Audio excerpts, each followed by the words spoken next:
Hello there, ladies and gentlemen. My name is Mildred. As I record this, it's New Year's Day. I know some folk do resolutions and the like around this time, or do the New Year, New Me thing, which never lasts more than a month. I'm not compelled to do such a thing, but instead I'd like to revisit the State of the Monastery style vlogs I've done previously. So that's what I'm doing here. Just no fancy model, no fancy presentation, just my voice and nothing else. Last August marked my 10-year anniversary as a content creator. That kind of milestone prompts a degree of introspection, a bit of looking back. I've done that, as well as looking at my place in the ocean of nerds talking about things. What I have found is I've made myself into an island.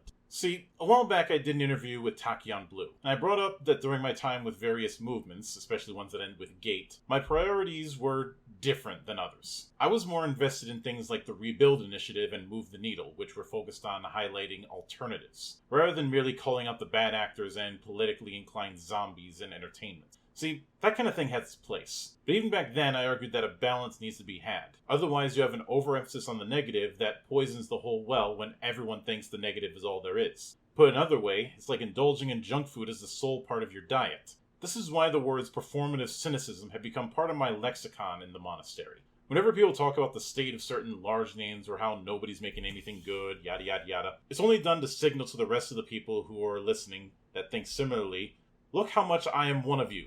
Enjoy me for being one of you. It's like the line read for a player pulling a pull string doll. It's fake, and as time passes, it becomes more of a security blanket. A more healthy movement is actually in building up the rising tide, even if it's a slower one, showcasing what's out there and connecting people to experiences that they may not have known they've even wanted. However, doing so requires work, and a lot of performative cynics and wannabe pundits would rather have the appearance of it, but not in a way that affects the security blanket they wrap themselves in. They want the appearance of doing work. To say they need things to be bad, to constantly pine for a gilded past that is perfection in their eyes, to believe that only a handful of the chosen people are producing good art. Doubly so when a lot of them still believe in this myth of legitimacy, a matter I will address in a separate day. Alas, the creative process is and always has been my focus, not a bunch of clucking chickens screeching past each other. If it sounds like I'm implying that a lot of pundits can't enjoy games, films, music, media, what have you, I'm not.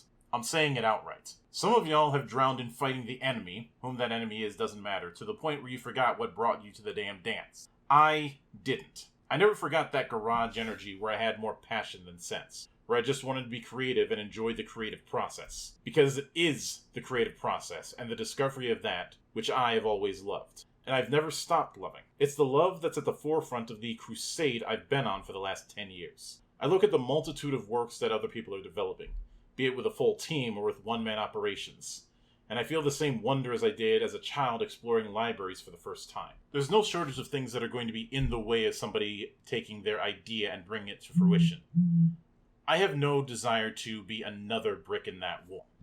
I've seen people look at certain classics in media and say they don't make them like this anymore. To that I say, you'll never know if they did because your eyes have tunnel vision. Am I being harsh with this sort of thing? Maybe. But I started my villain arc by having the gall to not hate things like the Book of Nine Swords, or Warhammer Fantasy Roleplay 3rd Edition, or Shadowrun 6th Edition, or Final Fantasy VIII, or Chrono Cross, or Suikoden 4, and especially D&D 4th Edition. Some of these things have had a reevaluation in certain years, but I have been and always will be that guy who stood on the bridge from day one and said, no, you move. In the end, the monastery will be a place where entertainment comes first. The year may change, but the crusade remains the same. I'm aware that my particular brand of optimism, of looking forward to what people are making, is going to be going against the grain.